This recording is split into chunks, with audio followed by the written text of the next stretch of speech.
कि हमने ये किया वो किया, इनको जरा भी शर्म नहीं आती। यदि इनके अंदर थोड़ी सी भी शर्म होती तो आप याद कीजिए, मणिपुर के अंदर एक वो सैनिक जिसने कारगिल के अंदर एक योद्धा की भूमिका निभाई और मां भारती को कारगिल युद्ध के अंदर विजय दिलाने में एक अहम योगदान रहा है, उसकी पत्नी को मणिपुर के अंदर निर्वस्त्र करके घुमाया जाता है। तो मैं इन भाजपाइयों को याद दिलाता रहता हूँ कि तुम्हें थोड़ी भी शर्म है तो तुम्हें डूब मरना चाहिए। वो भी एक सैनिक था जिसकी पत्नी को निर्वस्त्र करके घुमाया जा रहा था प्रदेश के अंदर। तब कहाँ गई थी तुम्हारी देशभक्ति? बड़े बड़े पोस्टर जरूर मोदी जी के लगा देते हैं। तो दरअसल समझना ये है कि हमें भावनाओं से नहीं, हमें दिमाग से चलना पड़ेगा। ये भावनाओं से खेलना जानती है भाजपा और वही करती आ रही है, लगातार भावनाओं से खेलती आ रही है और सत्ता ही काबिज करना, सत्ता हासिल करना इसका मेन मकसद है। अभी एक दिन पहले मैं एक वीडियो देख रहा था, बड़ी मार्मिक वीडियो थी, आप खुद समझने की कोशिश करना उस वीडियो को।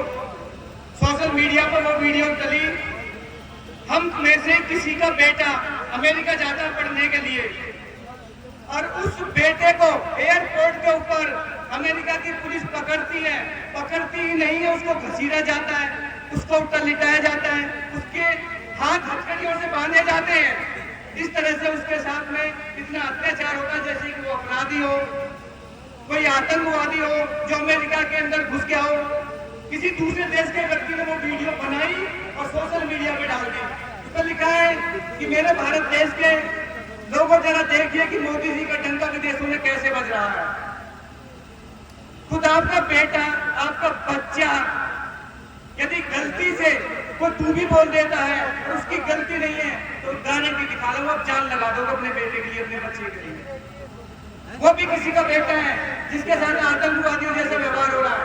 जरा सोचिए, ये जिम्मेवारी किसकी बनती है? ये जिम्मेवारी बनती है देश के प्रधान की, जो अपने आप को सेवक कहता घूमता रहता है कि मैं तो सेवक हूं देश का। तो दरअसल आपको परिस्थिति समझने की जरूरत है।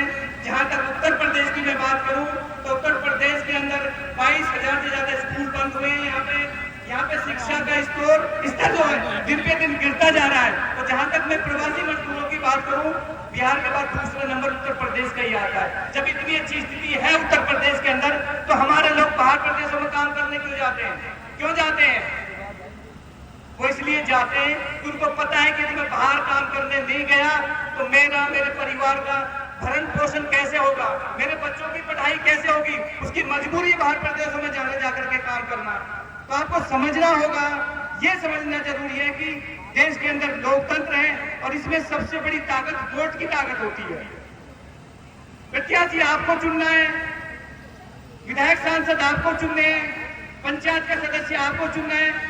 एक वोट की कीमत को जरा समझिए गहराई से कि जब आप वोट करने जा रहे हैं तो उस एक वोट के ऊपर आपका भविष्य, आपके बच्चों का भविष्य, आपके परिवार का भविष्य, आपके शहर का भविष्य उस एक वोट के ऊपर डिपेंड करता है। तो मेरी आप लोगों से यही विनती है कि अब आपको सीरियस होना है उस एक वोट के प्रति, कि इस एक वोट में ही सारा कुछ छुपा हुआ है।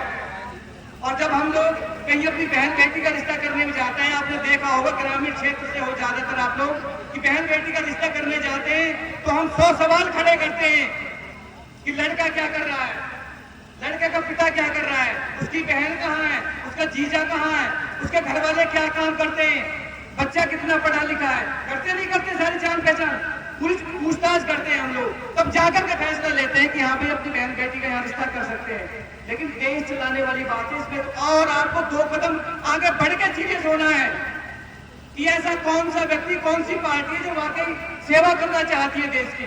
जहां तक मैं माननीय सांसद संजय सिंह जी की बात करूं तो आपको याद होगा हमेशा उन्होंने विरोध किया जो देश के खिलाफ ताकतें खड़ी हुई है, लेकिन न डरे हैं, न झुके हैं, न मैदान छोड़ा उन्होंने आज तक संघर्ष का। ये हमें सीख मिलती है अपने कप्तान से, अपने नेता से, जो हम सबको सीखनी चाहिए। और आपका भविष्य आपके हाथ में है, फैसला आपको लेना है। मैं तो उम्मीद करता हूं कि आने वाला भविष्य, आने वाली पीढ़ी, आने वाला इतिहास आप लोगों को याद रखे कि जब देश के अंदर तानाशाही थी तो आप लोगों ने कहीं ना कहीं सही नेता, सही पार्टी का चुनाव किया और उन सबको खदेड़ने का काम किया। इस प्रदेश से बहुत बहुत धन्यवाद। जय हिंद, जय भारत। Thank you.